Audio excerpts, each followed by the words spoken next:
Welcome to the General Electric MS9001E gas turbine training. This video will describe the main components of the gas turbine and its functional description. This gas turbine is also known as GE-9171E or Frame 9E. Throughout this video, the air inlet of the gas turbine is considered to be the forward end, and the gases exit is to be the aft end. The forward and the aft of each individual component are defined in the same manner.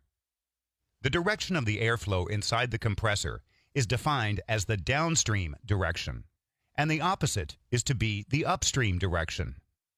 The right and left are defined by standing on the forward end and looking downstream. The shaft of this gas turbine rotates at 3,000 RPM counterclockwise as viewed looking downstream. This gas turbine consists of the following main components: the compressor, the combustion system, the turbine, the exhaust assembly, the bearings.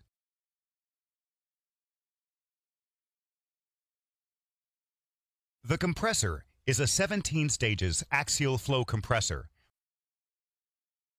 with variable inlet guide vanes. Air is compressed to a pressure ratio of 12:1. Each stage consists of a set of rotating blades and set of stator stationary blades. Compression is achieved in each stage as the rotating blades increase the relative velocity of the air. Then, the stator stationary blades convert the gained kinetic energy into a pressure rise and guide air to enter the following stage at the proper angle. The compressor consists of two major components: the compressor rotor and the compressor stator. The compressor rotor has 17 stages of rotating blades. It is assembled of 15 individual wheels and 2 stub shafts.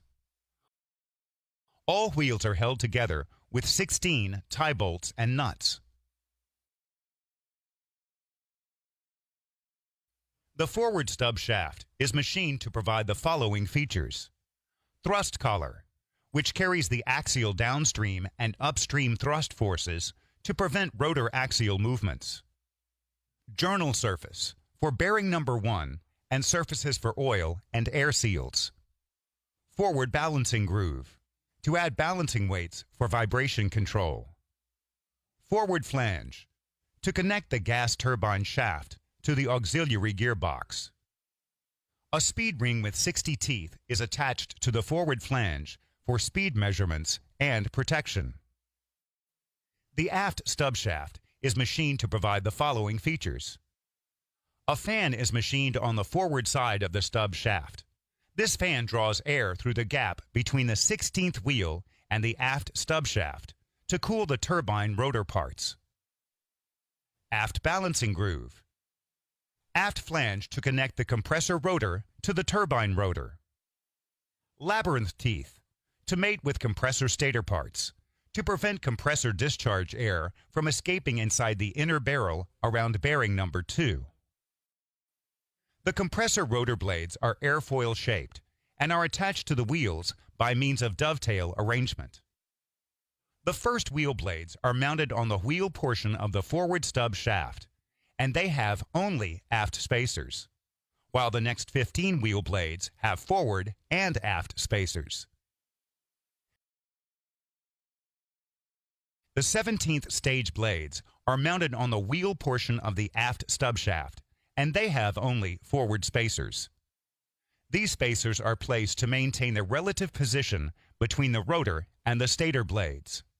Rotor blades are held in axial position by staking at both ends of every dovetail slot. Compressor blades cannot be replaced with the rotor in position. Wheels must be disassembled. The compressor stator consists of 4 main components: the inlet casing, the forward casing, the aft casing, the discharge casing. The inlet casing is located at the forward end of the gas turbine.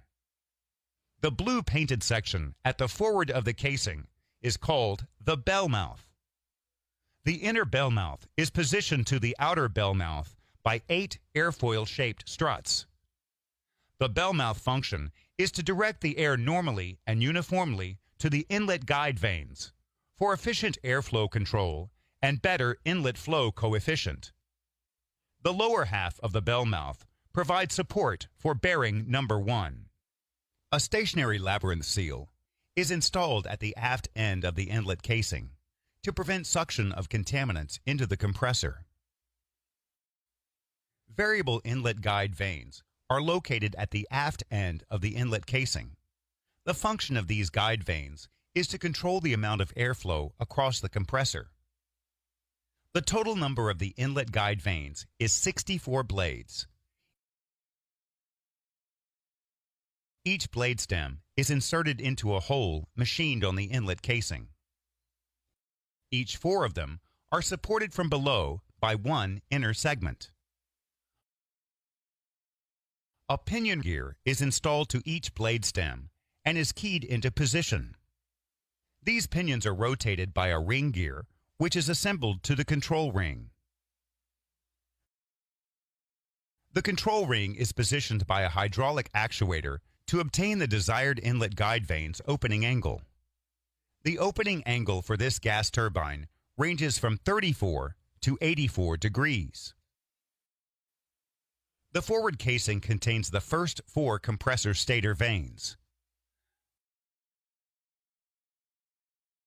The lower half is equipped with 2 trunnions, used with other trunnions on the turbine shell, to lift the gas turbine to or off the turbine base. It also features a mounting point for the forward turbine support plate. The aft casing contains the 5th to the 10th compressor stator vanes.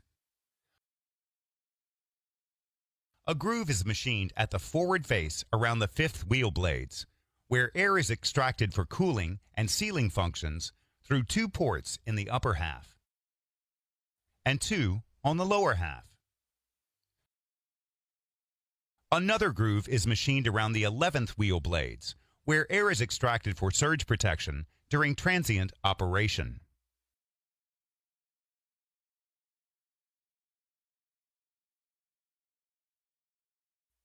The discharge casing is the final portion of the compressor casings.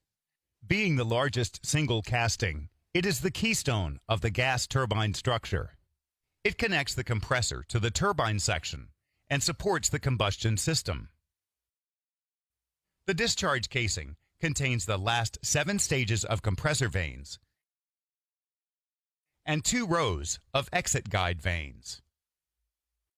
The discharge casing consists of outer and inner cylinders. These inner and outer cylinders are connected by means of 12 struts. These struts flare out to meet the large diameter of the turbine shell, while providing spacing for transition pieces in between. The inner cylinder is extended to the forward side by the inner barrel.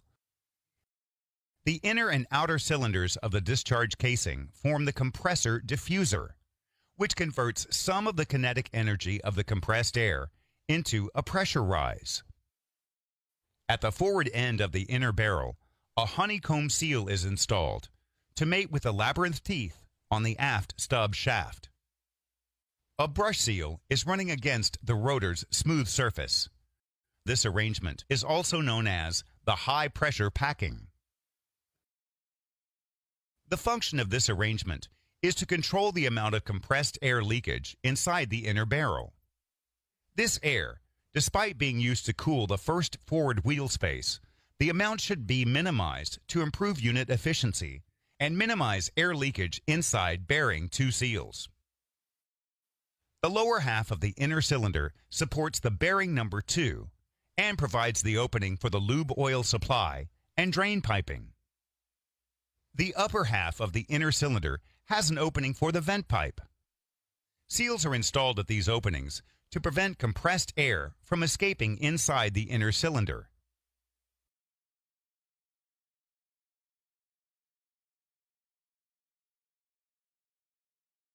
The discharge casing also supports the turbine first stage nozzles. The first stage nozzle support ring is mounted on the aft end of the inner cylinder. The stationary vanes of the compressor are also airfoil shaped.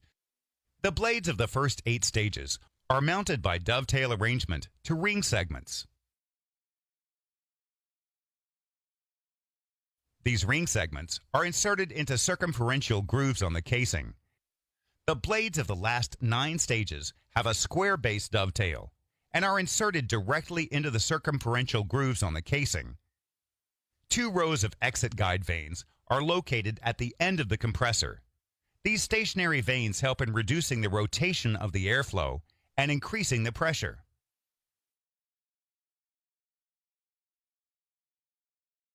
The combustion system of this gas turbine is a reverse flow type with 14 DLN1 can-annular combustion chambers arranged around the periphery of the compressor discharge casing.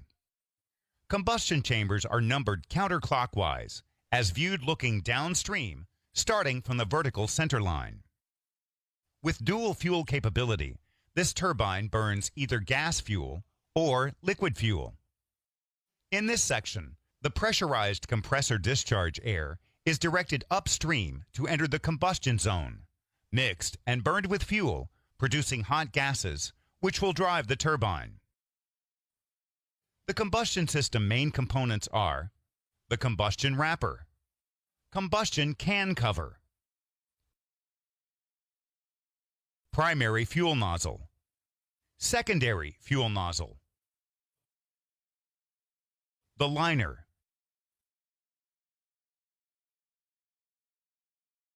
flow sleeve,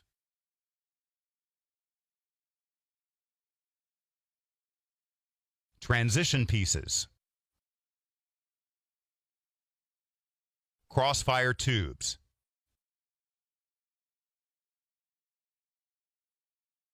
spark plugs,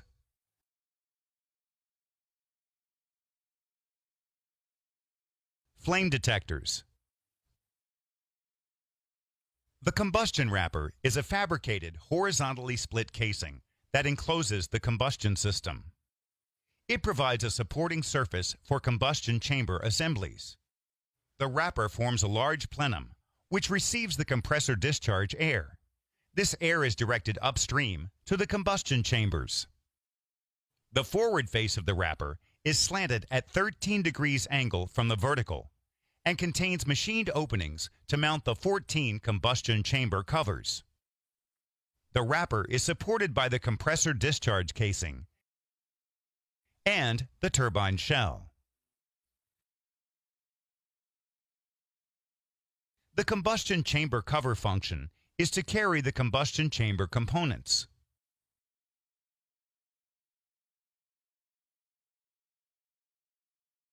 The flow sleeve is mounted on the combustion chamber cover.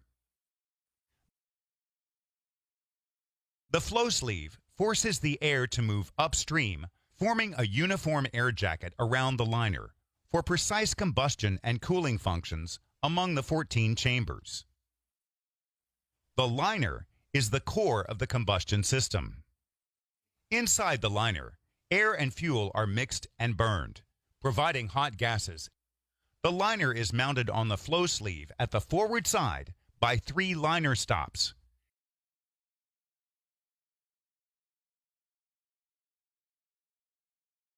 And supported at the aft by inserting the liner inside the transition piece. This configuration allows thermal expansion of the liner. Spring seals located at the aft end of the liner to prevent the compressor discharge air from leaking into the hot gas path. The liner consists of the liner body,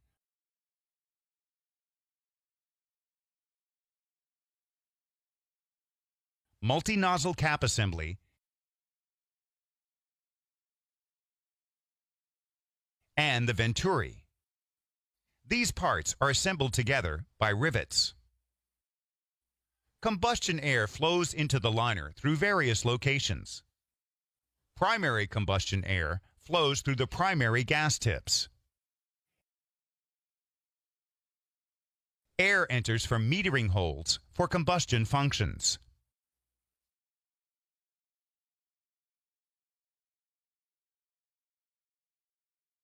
Secondary combustion air enter through the center body.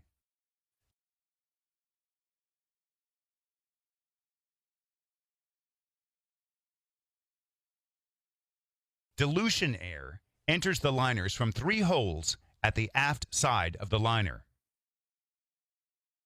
Due to the extremely high temperatures encountered inside the liner, all surfaces which are exposed to the flame are protected by thermal barrier coating.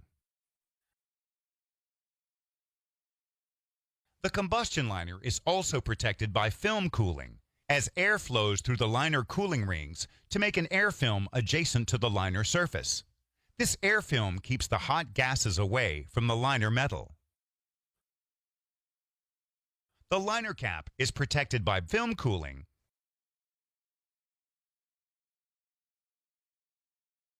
and backside impingement cooling.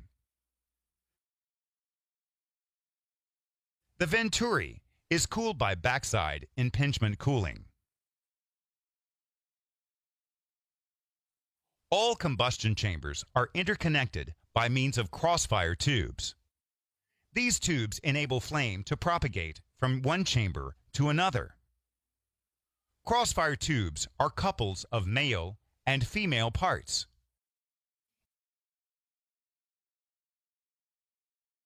Each is inserted into the liner crossfire tube collar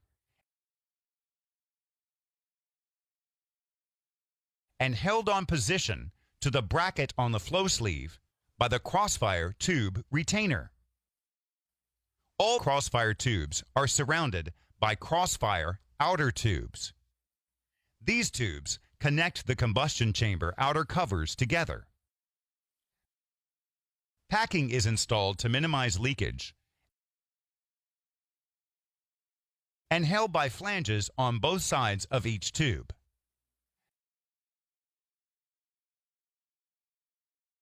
Outer tubes are prevented from sliding by split retainers mounted on the flanges. As the DLN-1 system features 2 combustion zones, fuel is injected to the combustion chambers through the primary and the secondary nozzles.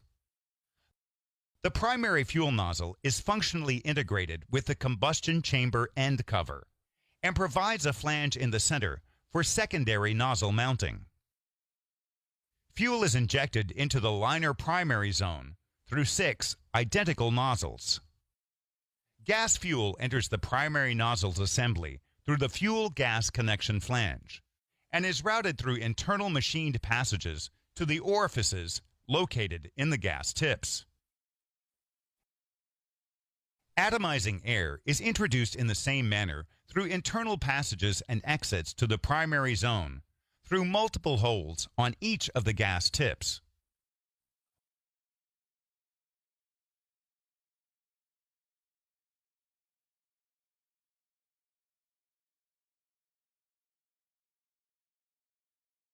Water is supplied to the primary water injection manifold, then distributed to the 6 nozzles through piping to each one of the fuel oil flange and tip assemblies. Liquid fuel is supplied to a liquid fuel distribution valve to equally distribute the fuel across the 6 nozzles, especially on startup. Fuel flows through piping to the primary zone through the liquid fuel tip located at the center of the gas tip.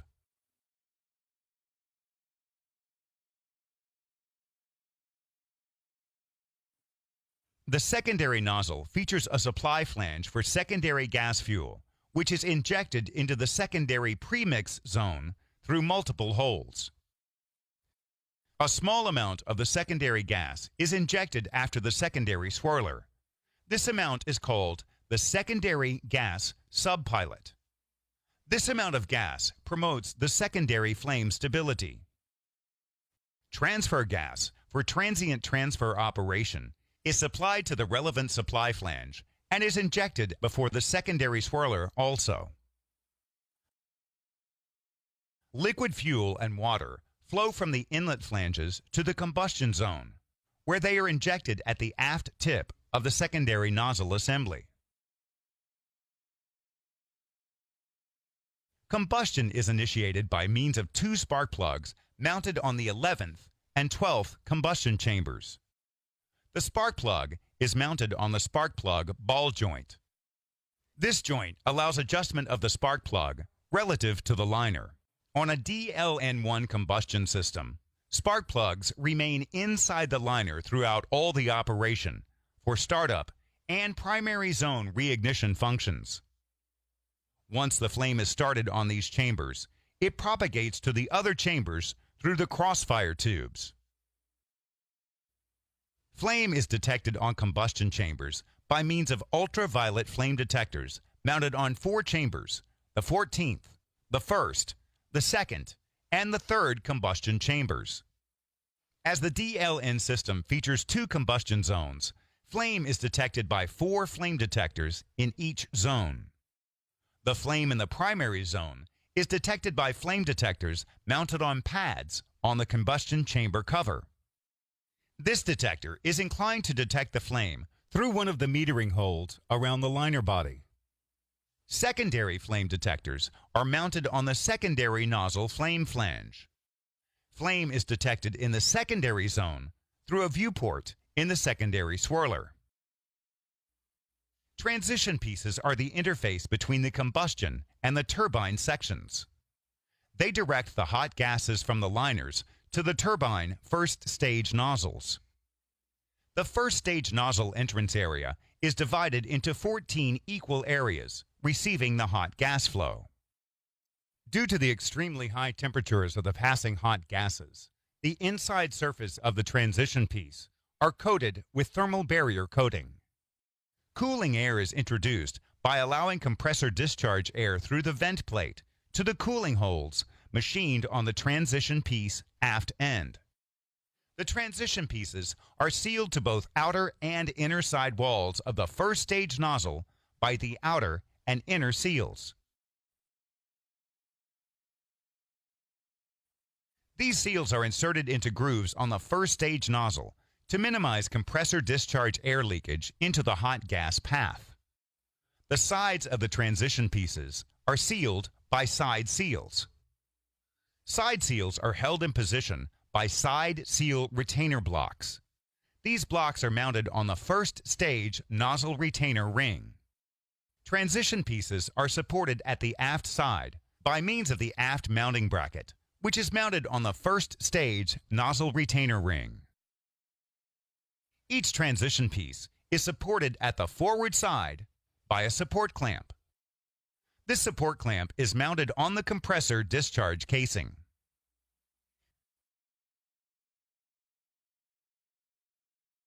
The turbine section consists of 3 stages.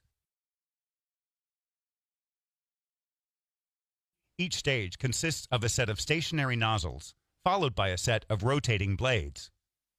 The stator nozzles convert the energy in the hot gases leaving the combustion system into kinetic energy and direct the gases at the proper angle to rotate the moving blades to produce the mechanical rotational energy. The turbine section consists of the turbine stator, the turbine rotor. The turbine stator consists of the following parts: the turbine shell, the shrouds, the nozzles. The turbine shell function is to control the radial and axial positions of the shrouds and the nozzles, and the relative clearances between the nozzles and the rotating buckets.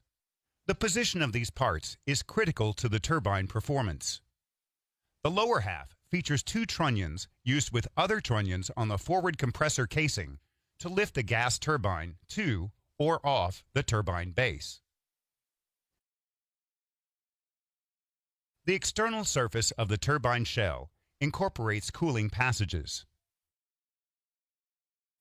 Unlike the compressor blades, the turbine rotating bucket tips don't run directly against the stator casing, but against curved segments called the shrouds. The primary function of the shroud is to minimize the tip leakage. These shrouds are attached to the turbine shell by sliding onto the T-hook arrangement machined on the turbine shell. Joints between first stage shrouds are sealed by cloth seals.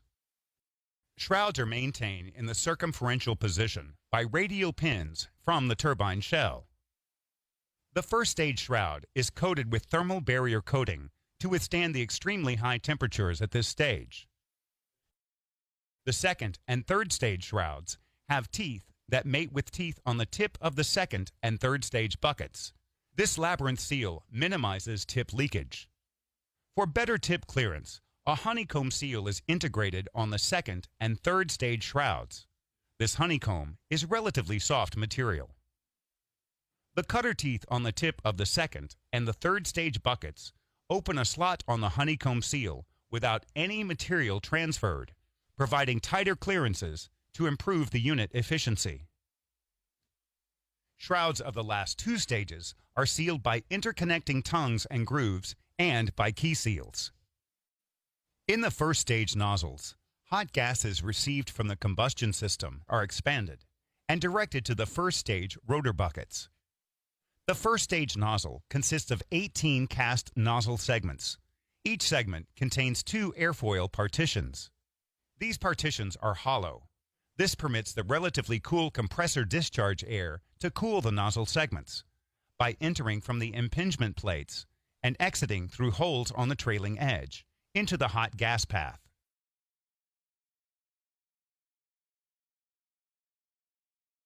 The 18 segments are contained on a horizontally split retaining ring. The retaining ring is supported to the lower turbine shell by 2 lugs extruding from the lower retaining ring half and held in place by clamps.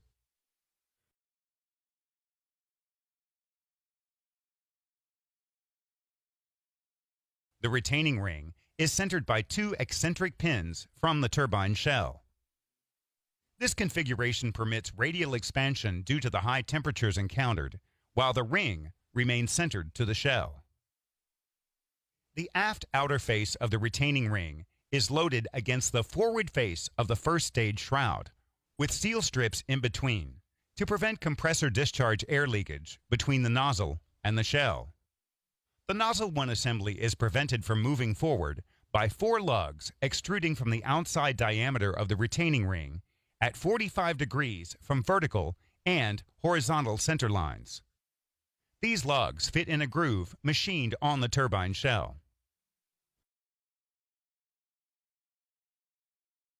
On the inner sidewall, the nozzle is sealed and supported by direct bearing of the nozzle inner load rail against the first stage nozzle support ring. The first stage nozzle support ring is mounted on the aft face of the compressor discharge inner cylinder. Hot gases leaving the first stage rotating buckets are expanded again and directed to the second stage rotating buckets by the second stage nozzle. The second stage nozzle set consists of 16 segments. Each segment contains 3 airfoil partitions. The nozzle segments are assembled by fitting the male hooks on the forward and aft sides of the outer sidewall into the female groove on the aft side of the first stage shroud and on the groove on the forward side of the second stage shroud. Seals are installed between the segments to minimize leakage. The nozzle segments are held on the circumferential position by radial pins from the turbine shell into axial slots on the nozzle outer sidewalls. Annular curved segments are attached to the inner sidewall of the nozzle. These segments are called the diaphragms. Each diaphragm is secured to the nozzle by a pin. These diaphragm segments prevent hot gases leakage past the inner sidewall of the nozzle and the rotor. A high-low labyrinth seal is machined on the diaphragm inside diameter. These seals mate with opposite sealing lands on the turbine rotor spacer. The second stage nozzle is cooled by compressor discharge air passing through the first stage shroud. Some of this air exits through holes on the airfoil's trailing edges. The remainder of the cooling air is directed to the first stage aft wheel space through 3 cooling air tubes assembled on the diaphragm. A brush seal segment is installed on the inside diameter of the diaphragm between the labyrinth seals. This brush seal is in continuous contact with the turbine rotor spacer surface to control the amount of the cooling air passing from the first stage aft wheel space to the second stage forward wheel space. This ensures more precise cooling and better unit efficiency. The third stage nozzle receives the hot gases from the second stage rotor buckets, expands it further, and directs this flow to the third stage rotor buckets. The third stage nozzle set consists of 16 segments. Each segment contains 4 airfoil partitions. A diaphragm segment is also attached to the inner sidewall of the nozzle. The third stage nozzles are not air-cooled. These segments are installed to the stator in the same manner of the second stage nozzle. The third stage nozzle is supported by the second and third stage shrouds. The nozzle segments are held on the circumferential position by radial pins from the turbine shell into axial slots on the nozzle outer sidewalls. The turbine rotor consists of the forward wheel shaft, first, second, and third stage turbine wheels, 2 turbine wheel spacers, the aft wheel shaft. All parts are assembled together by 12 studs. The forward wheel shaft is machined to provide the following features: journal surface for bearing number 2, and surfaces for oil and air seals. Forward balancing groove. Forward flange to connect the turbine rotor to the compressor rotor. The forward wheel shaft is hollow to pass the turbine rotor cooling air. The first wheel carries the 92 buckets of the first turbine stage. Like the next 2 stages, buckets could be disassembled without rotor removal. Being the first part then encountered by the hot gases leaving the first stage nozzles, these buckets are protected by thermal barrier coating from outside and air-cooled from inside. When the bucket is attached to the wheel, a small air plenum is formed in between.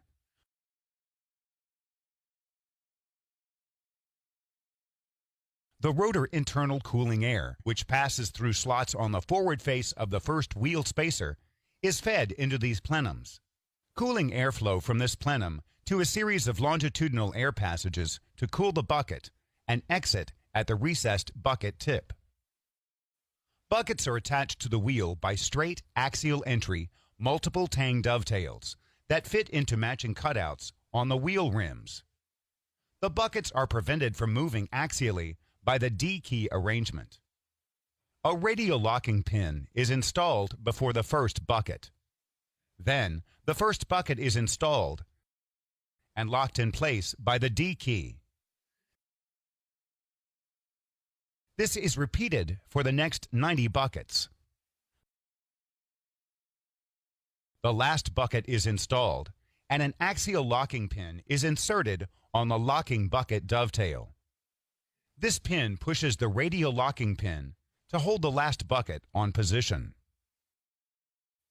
The first wheel spacer is located between the first and second turbine wheels. Spacer function is to define the axial position of the turbine wheels. The outer diameter of the spacer carries the diaphragm sealing lands. Slots are machined on both forward and aft faces for cooling functions.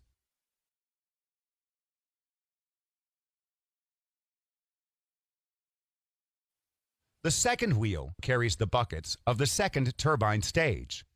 92 buckets are also installed on the second wheel. Buckets are attached to the wheel by the same dovetail arrangement of the first stage, but they are held on the axial direction by twist locks arrangement. Twist locks are first placed on the wheel. Then buckets are installed as a 360 degrees ring due to the interlocking between the buckets. Once the buckets become on position, the twist locks are rotated and stacked. Buckets are internally cooled by the rotor internal cooling air, which passes through slots on the aft face of the first wheel spacer. This air is fed into a plenum casted on the bucket shank. From this plenum, air flows into span-wise holes machined on the bucket and exits at the bucket tip.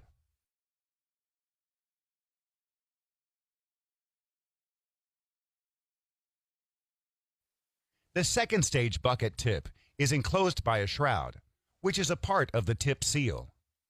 These shrouds interlock from bucket to bucket to provide vibration damping. These shrouds also feature the cutter teeth, which open slot on the honeycomb seal and mates with the seals on the shroud block. The second wheel spacer is located between the second and third turbine wheels. Slots are machined on the forward face. The forward face of the spacer is machined to form a gap at the mating surface with the second stage wheel for cooling functions. The third wheel carries the buckets of the third turbine stage. 92 buckets are also installed on the third wheel. Third stage buckets are not internally cooled. Third stage bucket tip is also enclosed by a shroud. Buckets are attached to the wheel by the dovetail arrangement and held on the axial direction by twist locks arrangement like the second stage. The aft wheel shaft is machined to provide the following features: journal surface for bearing number 3 and surfaces for oil and air seals. Aft balancing groove. Aft flange to connect the turbine rotor to the generator rotor. The turbine rotor must be maintained at reasonable operating temperature to assure a longer turbine service life. For this purpose, bucket vanes are not directly attached to the dovetail. Instead, they are connected to their dovetails by means of shanks. These shanks locate the bucket to wheel attachment at a significant distance from the hot gases. Combined with the diaphragm segments, this arrangement isolates the rotor away from the hot gases flow. Seals from the first stage nozzle support ring mate with sealing wings extruding from the forward side of the first stage bucket shank. Also, seals from both sides of each diaphragm mate with sealing wings from both sides of each bucket. The seal from the exhaust frame mates with the sealing wing on the aft side of the third stage bucket shank. All these seals reduce leakage of the hot gases radially inward to rotor parts, improving turbine efficiency and protecting the rotor parts. The rotor parts are cooled by positive flow of cooling air discharged radially outward through a space between the turbine wheels and the turbine stator parts. These spaces are called the wheel space. The first stage forward wheel space is cooled by compressed air leaking from the high-pressure packing at the forward end of the inner barrel. The first stage aft wheel space is cooled by the compressor discharge air supplied through the second stage nozzle. The second stage forward wheel space is cooled by a portion of the first stage aft wheel space cooling air, which passes through the labyrinth and brush seal. The second stage aft wheel space is cooled by the rotor internal cooling air, which passes through the slots on the forward face of the second wheel spacer. The third stage forward wheel space is cooled by a portion of the second stage aft wheel space cooling air, which passes through the labyrinth seal. The third stage aft wheel space obtains the cooling air from the exhaust frame cooling system. The rotor internal extraction cooling air is utilized for bucket and wheel space cooling. This airflow also maintains the parts of the rotor at approximately compressor discharge temperature. This ensures longer service life for turbine rotor parts. For efficient gas turbine operation, Clearances between all rotating and stator parts should be tight as possible. As the turbine shell controls the radial and axial position of all turbine stator parts, the shell should be isolated from the high temperature of the enclosed hot gases. This will ensure the control of the shell diameter and roundness to be maintained. The heat transfer from hot gases is reduced by the following means. Hollow shroud blocks provide high thermal resistance between the hot gases and the turbine shell. The first stage shrouds are cooled by the compressor discharge air. The third stage shrouds are cooled by cooling air from the cooling and sealing system. This air is extracted from the compressor fifth stage and supplied to the third stage shrouds through 6 holes machined on the turbine shell. Combined with the assembly of the nozzles between shrouds, hot gases are kept away from the shell. Heat transfer from the nozzle segments to the shell is reduced by means of insulation packages. The external surface of the turbine shell incorporates cooling air passages. Cooling air is supplied from the exhaust frame cooling circuit. To control the amount of airflow, multiple metering orifices are installed on the flow passages.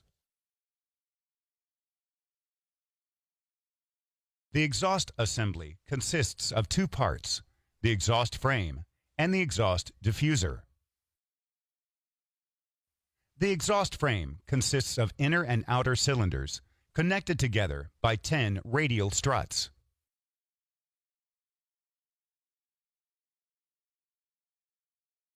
The inner cylinder supports bearing number 3.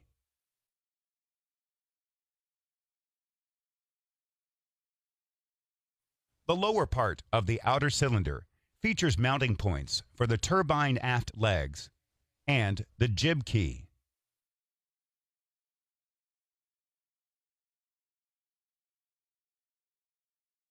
The inner side of the exhaust frame parts is covered by the inner and outer diffuser.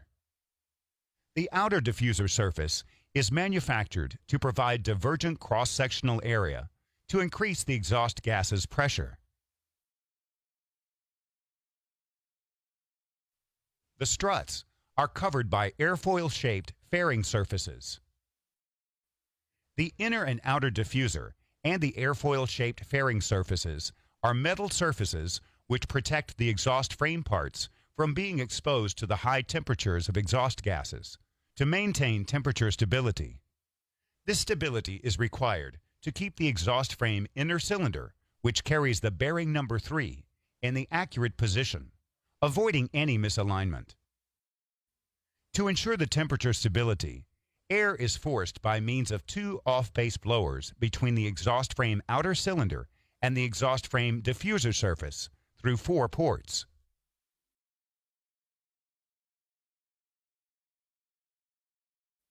A portion of this air goes to the cooling holes around the turbine shell, and the remaining air flows between the struts and its outer airfoil-shaped fairing surface. Then, cooling air exits in 2 directions, to the third stage aft wheel space and to the inside of the inner cylinder, around bearing number 3, to protect the instrumentation in this area from being exposed to high temperatures. The portion of the exhaust frame inside the exhaust plenum, which is exposed to exhaust gases, is covered by insulation packs to reduce heat transfer. The exhaust diffuser is located at the extreme aft end of the gas turbine, bolted to the exhaust frame.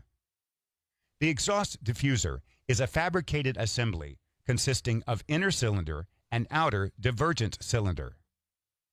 This divergent configuration reduces the exhaust gas's velocity and increases its pressure. At the aft end of the diffuser, 5 turning vanes direct gases from the axial to the radial direction into the exhaust plenum.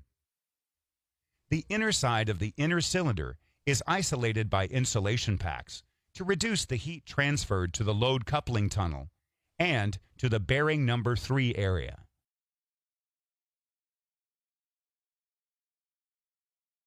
The gas turbine rotor is supported by 3 bearings. These bearings hold the rotor in the radial direction by journal bearings and in the axial direction by thrust bearings. Bearing 1 is located in the center of the compressor inlet casing and held in place by straps.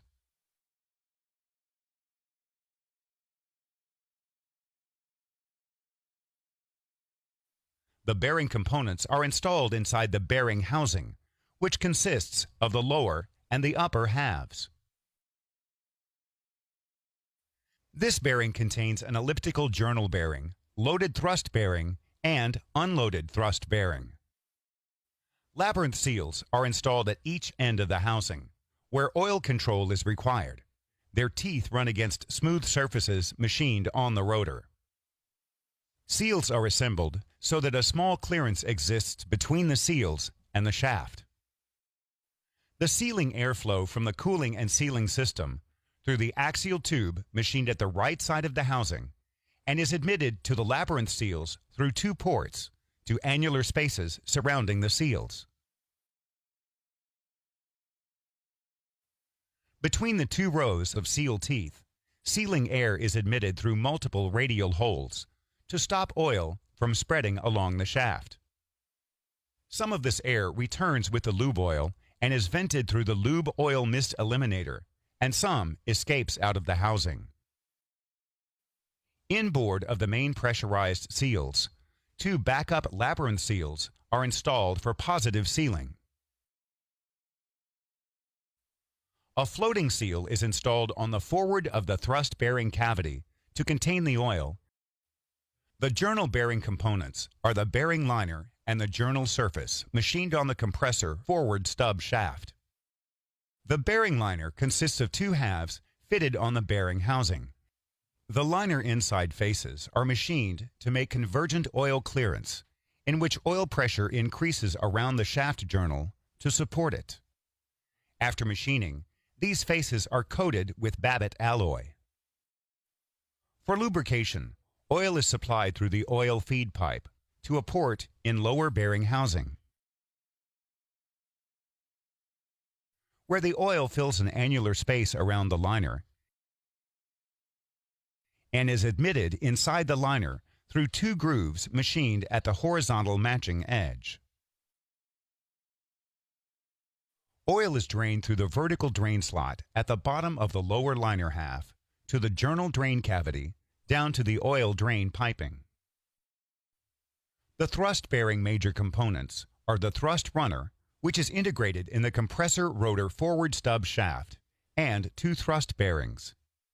During the normal operation of the gas turbine, the sum of axial forces induced by the airflow on the compressor stages and the hot gases flow through the turbine stages tend to move the rotor in the upstream direction, so that the active thrust bearing is located on the forward side of the thrust runner. While in the transient operation during startup and shutdown, the shaft tends to move in the downstream direction, where the inactive or unloaded thrust bearing is located. The active thrust bearing is a tilting pad equalizing type bearing. An equalizing type bearing is capable of sustaining high axial loads and is tolerant of shaft and housing misalignment. The main components of this bearing are the base ring,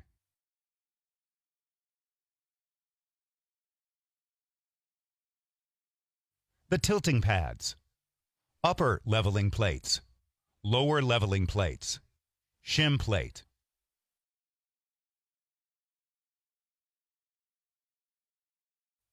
The base ring provides support for all parts of the bearing assembly and keep parts in the proper location. The pads are shaped like a sector of a ring. The bearing surface is covered with Babbitt alloy. Every pad has a hardened steel button on its back called the pad support. This pad support allows the pad to tilt slightly in any direction. The leveling plates are functionally small levers. They align the bearing pads with the thrust runner and equalize the load among the pads despite any possible slight misalignment of the shaft axis from the normal. The leveling plates are mounted on the base ring by dowels and screws such that the plates are free to tilt on their fulcrums. The load transmitted by the thrust runner to a single pad causes the pad to press on the upper leveling plate right behind it. Each of the upper leveling plates in turn is supported by one edge of two lower leveling plates. The other edges of the lower leveling plates take part in supporting the adjacent upper leveling plate on either sides. As a result of this arrangement, any excess of thrust load on a single pad is immediately shared through the leveling plates, so that all bearing pads will automatically receive equal loading. For lubrication, oil is supplied through the oil feed pipe to two ports in the lower bearing housing, where the oil flows into annular space around the base ring. Then, oil flows through grooves machined on the backside of the base ring to the bearing cavity, where it is carried by the pumping action of the thrust runner to the entire bearing surfaces. Oil exits at the pad's periphery to the thrust bearing drain cavity down to the lube oil drain piping. The inactive thrust bearing is a tilting pad non-equalizing type bearing. A non-equalizing type bearing is also capable of sustaining high axial loads, but less tolerant of shaft and housing misalignment. This bearing is functionally identical to the active thrust bearing, except that it doesn't have leveling plates. Instead, the tilting pads are directly supported at their back by the base ring. Oil control plates are installed between pads. For lubrication, oil is supplied through the oil feed pipe to a port in lower bearing housing, where the oil flows into annular space around the base ring. Then, oil flows through holes on the back side of the base ring to the oil control plates, which introduce the oil directly to the bearing surface before each of the pads. Oil exits at the pad's periphery to the thrust bearing drain cavity to the lube oil drain piping. Bearing 2 is located in the center of the inner cylinder of the compressor discharge casing and held in position by straps. The bearing components are installed inside the bearing housing, which consists of the lower and the upper halves. Bearing 2 is located in a pressurized area between the compressor and the turbine. This compressed air is leaking from the high-pressure packing at the aft end of the compressor shaft. Labyrinth seals are installed on both ends of the housing to prevent this air from leaking inside the housing. Since any air leakage past these seals doesn't perform any additional work, any reduction in this flow will result in an increase in the unit performance. A brush seal is installed on both labyrinth seals to minimize air leakage as much as possible. Bearing 2 has a vented cavity.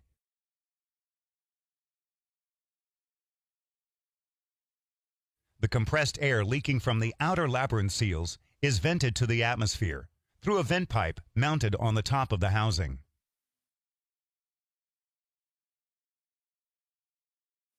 Inboard of the outer air seals, two pressurized labyrinth seals are located for lubricant control. Sealing air supplied through a pipe concentric with the vent pipe fills the sealing air cavity.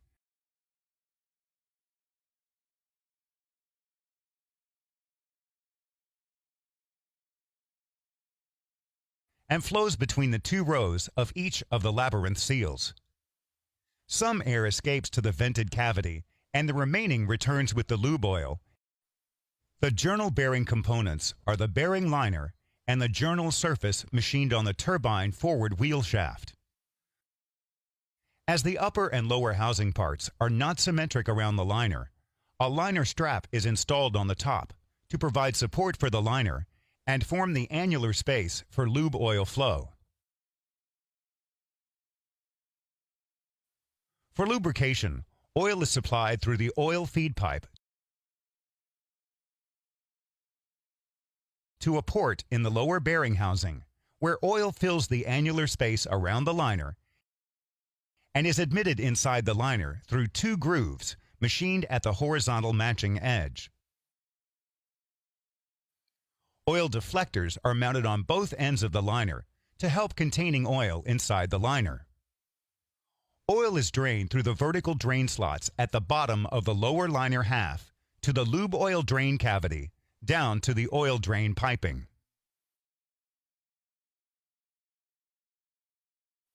The number 3 bearing is located at the aft end of the turbine, in the center of the exhaust frame. The bearing components are installed inside the bearing housing, which consists of the lower and the upper halves. Bearing 3 is a tilting pad journal bearing.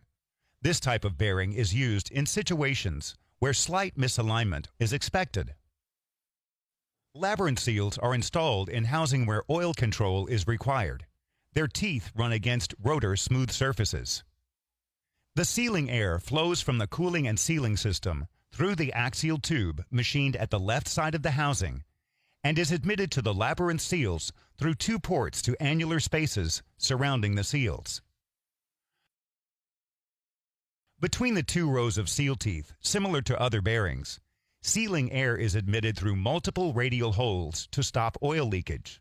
Some of this air returns with the lube oil, and some escapes out of the housing.